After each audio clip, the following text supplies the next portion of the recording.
Bonjour à toutes et à tous, nouvelle semaine, nouveau JDE, j'espère que vous allez bien et comme chaque semaine, je suis en compagnie de Nicolas. Comment ça va Nicolas cette semaine?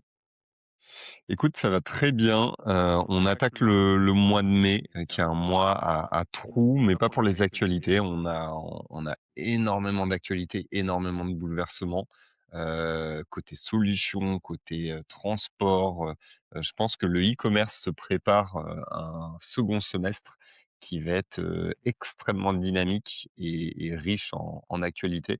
Donc non, ça va très bien.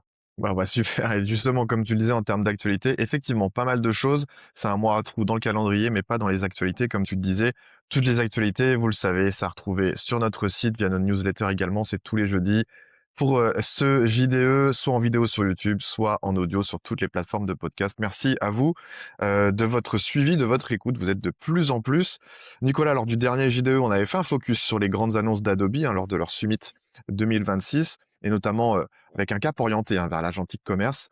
Aujourd'hui, je te propose de parler d'Amazon. Il y a pas mal d'actualités sur Amazon. On en relaie pas mal ces derniers temps, mais surtout une grande annonce, une grande actualité, c'est le lancement d'Amazon Supply Chain Services.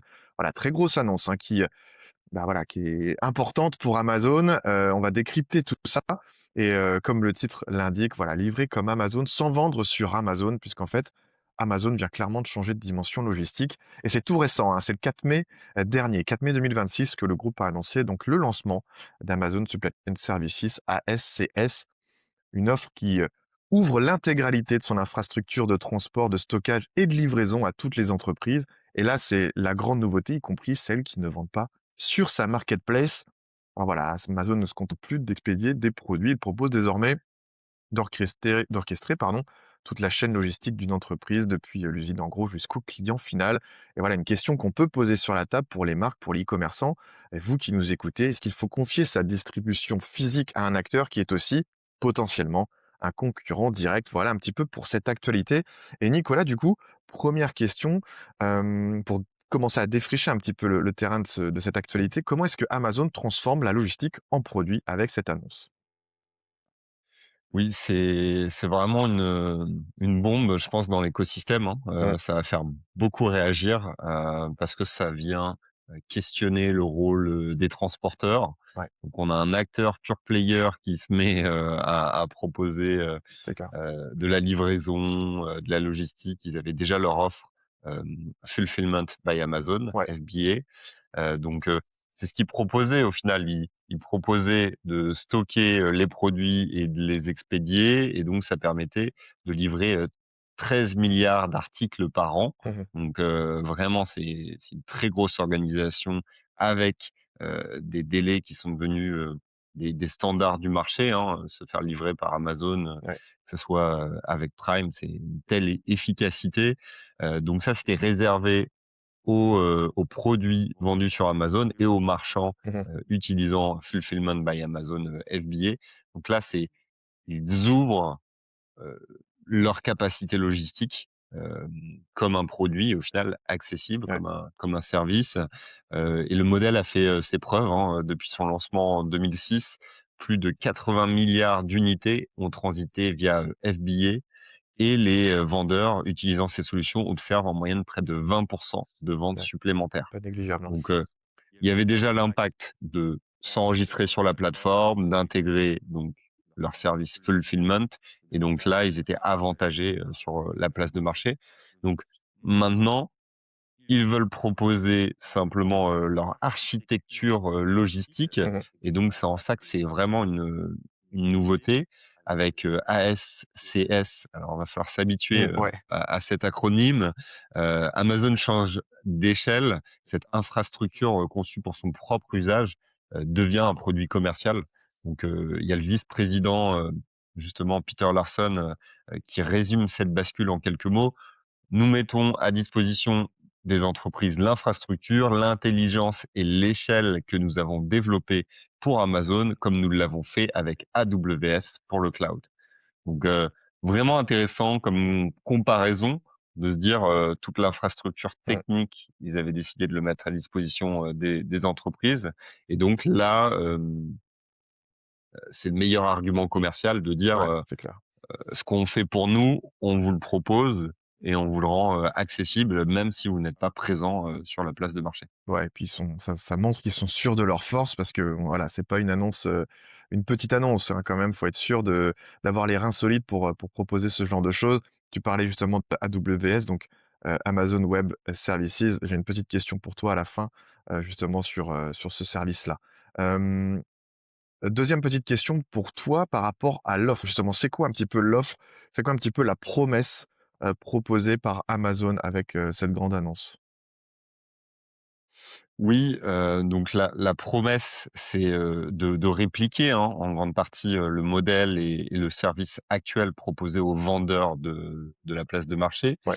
Hem et donc, l'un des principaux freins, notamment des e-commerçants à l'internationalisation, c'est, la complexité, logistique. Mmh.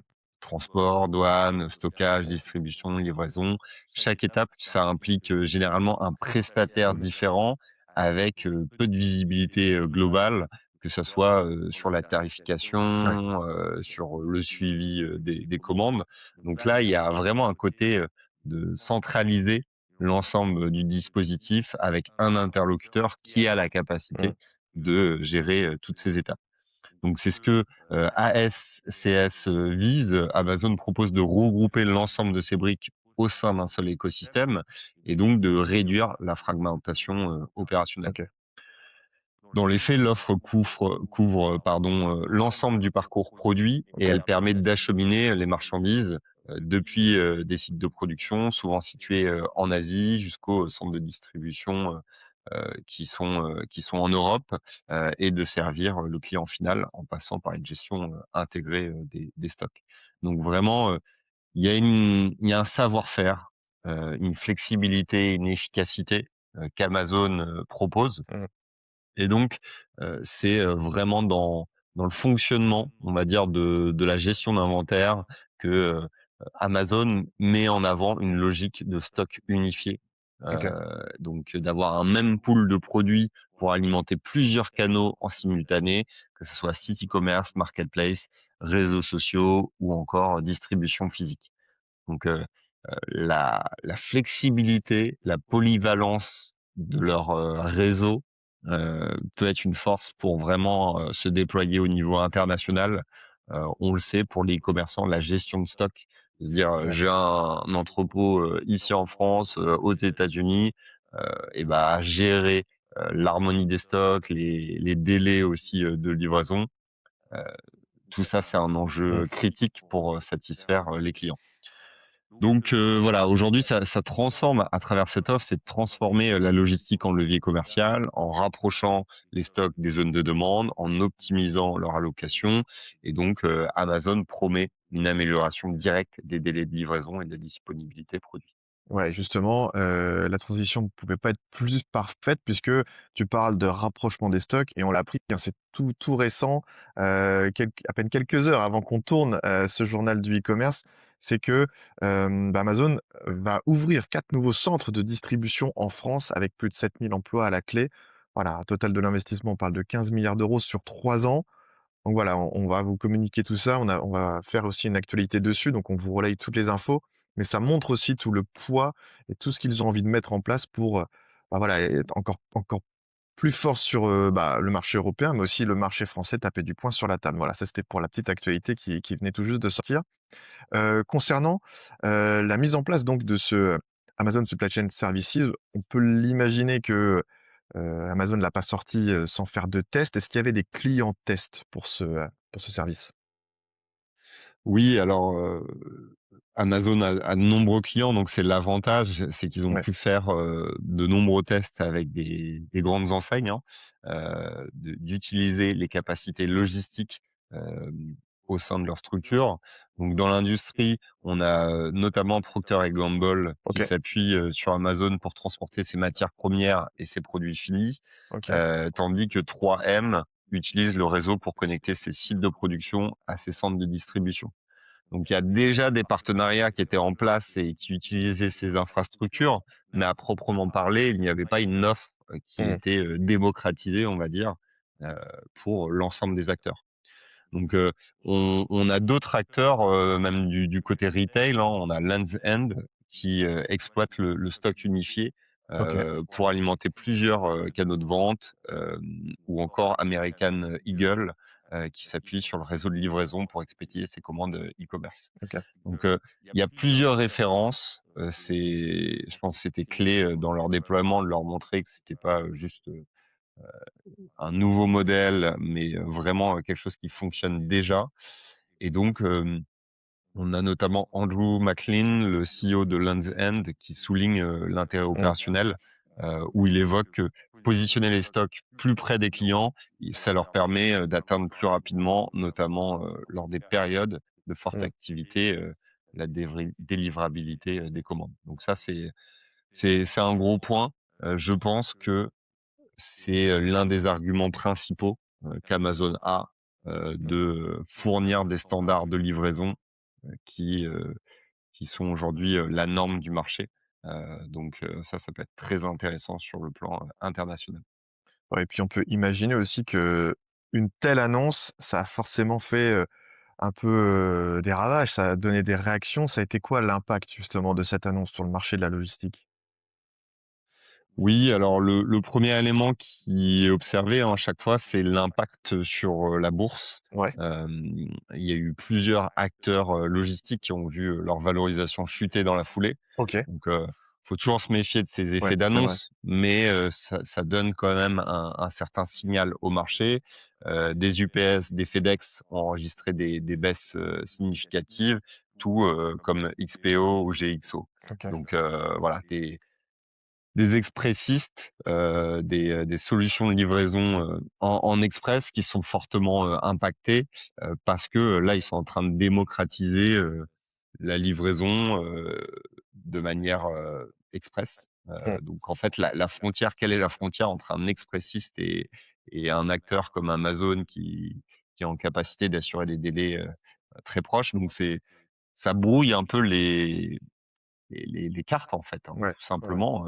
Il y a un nouvel acteur qui rentre sur le marché, qui est en capacité de rivaliser avec, ces acteurs historiques, heu qui a toute, l'infrastructure et qui promet des investissements extrêmement considérables, sur ces parties-là. Mmh, Donc, la réalité est simple, c'est qu'Amazon, se positionne plus seulement comme, un donneur d'ordre, mais comme un concurrent direct sur le marché, de la livraison, mmh, heu, pas seulement de la logistique, mais aussi de la livraison. ouais, Donc, historiquement, Amazon dépendait en partie de ces acteurs pour ses livraisons. En internalisant, progressivement ses capacités, le groupe a réduit cette dépendance et avec, ASCS, il franchit, une étape supplémentaire en monétisant, directement, son infrastructure, logistique. et tu parlais, tout à l'heure, d'Amazon Web Services, donc AWS. Hem, est-ce qu'on peut dire que ce Amazon Supply Chain Services, c'est, bah, en quelque sorte inspiré aussi de ce qu'ils ont déjà mis en place Amazon avec ce web service? Oui, en termes de déploiement, je pense que le parallèle, il est assez intéressant. Après, je mettrai quelques limites Mmh, à ce comparatif. Quand on parle de Amazon Web Services, c'est une infrastructure technologique, donc c'est, ouais, le cloud, c'est les capacités, de serveurs, de stockage. Donc c'est une offre, qui est relativement, simple à commercialiser, je dirais, par rapport à de la bien logistique, sûr, où ouais. de la logistique, on parle de mètres carrés, de stock, de, capacité, heu, de camions, Ouais, de de transport, ouais. transport. Donc, là, il y a quand même des freins physiques. Donc dans la philosophie, oui, ça se rapproche d'AWS, mais la friction sur la logistique est beaucoup plus fort. Après, si on veut pousser le parallèle, c'est qu'ils ont développé des outils en interne pour répondre à des standards uniques sur le marché et donc, fort de cette exigence en interne, bah, ils proposent la même Mmh, exigence en externe. Donc, voilà, ce parallèle-là, il est très pertinent. Maintenant, ils vont être dépositaires, des infrastructures existantes et comme tu l'évoquais, ils ont fait cette annonce, de vouloir ouvrir des centres de distribution, en France, de recruter, plus de 7 000 emplois, aussi, derrière. Donc voilà, et c'est ça qui va être intéressant de regarder, c'est c'est bien de faire cette annonce, mais est-ce qu'ils ont les capacités Mmh. de répondre à une demande qui peut être extrêmement forte? Ouais. Et donc, pour cela, il va falloir faire des investissements et donc, c'est ce qu'on va observer sur les prochains mois. Ouais et puis un petit peu pour terminer avec Amazon Web Services, c'est un peu comme pour le cloud au final, hein. Les entreprises aujourd'hui, elles doivent un peu arbitrer entre le gain d'efficacité et la perte de contrôle. Voilà, ça va être un petit peu tous les enjeux et comme tu le disais, ça va être super intéressant de voir dans les semaines, dans les mois à venir, comment est-ce que ça prend en Europe, dans l'Hexagone et on aura, je l'imagine, l'occasion de revenir sur ce grand sujet, de cette grande annonce. C'est quoi un petit peu ton analyse finale de cette annonce avec celle également que j'ai annoncée tout à l'heure avec l'ouverture des centres de distribution? Voilà, l'annonce d'Amazon Supply Chain Services, le poids d'Amazon aussi, historiquement, plus les investissements en centres de distribution. Voilà, on sent que ça bouge quand même côté Amazon. C'est quoi ton analyse? Oui, ce lancement de nouveaux services, ça confirme une évolution, forte, hein, d'Amazon Amazon, c'est plus seulement, une place de marché, c'est des infrastructures, c'est du service. Mmh. Donc ça, c'est vraiment important à avoir en tête. Hem Au départ, c'était une place de marché. Après, il y a AWS. Ils ont agrandi, leur écosystème, aussi avec, des plateformes de streaming, avec, de Ouais, la vidéo, et donc là, c'est de la logistique, et de la livraison dans la continuité de leur modèle. Donc on voit que Amazon, c'est vraiment, une structure en perpétuelle mutation, dans la continuité, d'un modèle.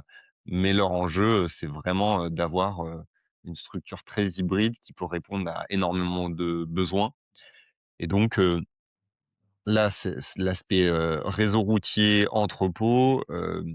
Amazon a construit au départ un système fermé pour résoudre ses propres limites et faire face à sa propre croissance. Une fois qu'ils sont arrivés à un niveau critique, en termes de positionnement et peut-être c'est une réponse par rapport à des nouveaux acteurs, hein, des nouveaux mmh, acheteurs aussi, chinois qui arrivent sur le marché ouais, et bah, bien cet sûr. ancrage, c'est aussi une manière de continuer d'être très bien positionné et d'avoir des arguments, pour récupérer des parts de marché parce qu'il y a une concurrence extrêmement forte, Mmh, de part des acteurs chinois. En termes de prix, parfois, sur Amazon, ben, les prix sont plus forcément, les moins chers, et donc voilà, il y a cette nécessité, d'apporter des couches de service, d'avoir de la résilience sur leur marché historique et donc pour ça, il faut investir, dans les infrastructures. Donc, pour les e-commerçants, la décision, relève de l'équilibrisme, hein, tu l'évoquais, ouais. est-ce qu'il faut confier, l'intégralité de sa logistique, hem, à, Amazon Supply Chain Services ou, ou voilà, s'assurer une vitesse, Mmh, d'exécution redoutable, hein, sans investir, un centime. C'est, heu, c'est donc la promesse d'utiliser Amazon, mais voilà, quid de donner toutes ces données, donner ses produits, voilà, je pense il y a un arbitrage à faire, totalement. pour les e-commerçants, peut-être sur certaines typologies de produits, de se dire, «Je vais mettre une certaine gamme de produits, je vais tester leurs services pour m'internationaliser, plus rapidement». Pour des produits avec un très fort savoir-faire, français, ça peut être extrêmement intéressant. Je pense à des marques de luxe, notamment pour continuer à se développer. Pour des distributeurs simplement, bon, Mmh, c'est plus compliqué, de raisonner dessus donc voilà, il y a un pacte de dépendance, hein, à réfléchir. c'est ça. Amazon devient un triptyque, vraiment impressionnant, canal de vente, la marketplace, le partenaire technologique, le cloud et le prestataire logistique, AS/CS. Donc ça devient un acteur tout puissant capable de gérer l'intégralité de vos flux, depuis le fournisseur chinois au taux de retour, de vos clients. Là, ça devient, un service, qui va être incontournable, heu, pour, bah, continuer sur les standards du marché. Donc à voir si les Mmh, e-commerçants vont franchir le pas. D'ailleurs, dites-nous en commentaire, c'est c'est quoi ça. votre perception par rapport à ça? Si, vous êtes prêts, bah, à externaliser votre logistique, avec ce nouveau Ouais, service. ça va être ça au final, est-ce que les e-commerçants, est-ce que les marchands vont accepter de donner, la clé en gros de leur entrepôt à cet acteur qui est le plus dominant du marché? Et s'ils ne le font pas, est-ce qu'ils vont pouvoir rivaliser justement avec la promesse que vient de mettre en place, Amazon avec, bah, les nouveaux clients qui vont arriver et donc potentiellement, vos concurrents. Ce serait intéressant d'avoir, vos retours à ce sujet-là. Mais en tout cas, merci Nicolas pour ce décryptage, sujet vraiment, intéressant, vraiment, bah, technique, d'un point de vue, stratégique aussi, d'un point de vue, bah, marché, hein, ça c'est quand même une sacrée annonce qui a été faite. Il va y en avoir d'autres, on peut l'imaginer. On va voir aussi comment ça prend en Europe et dans l'Hexagone, mais on pourra revenir vers vous avec, bah, de plus amples informations, avec les premiers retours, du marché. Mais en tout cas, c'est un plaisir de décrypter, cette actualité avec, avec toi Nicolas. Merci encore de ta présence et puis, bah, à vous, merci de nous avoir écoutés, de nous avoir regardés, hein, si c'est sur YouTube. On est aussi dispo, bien sûr, sur toutes les chaînes podcast, notre newsletter tous les jeudis avec toutes les actualités que nous relayons sur e-commerce Nation. Donc voilà, on se retrouve très vite pour un nouveau journal du e-commerce et merci Nicolas.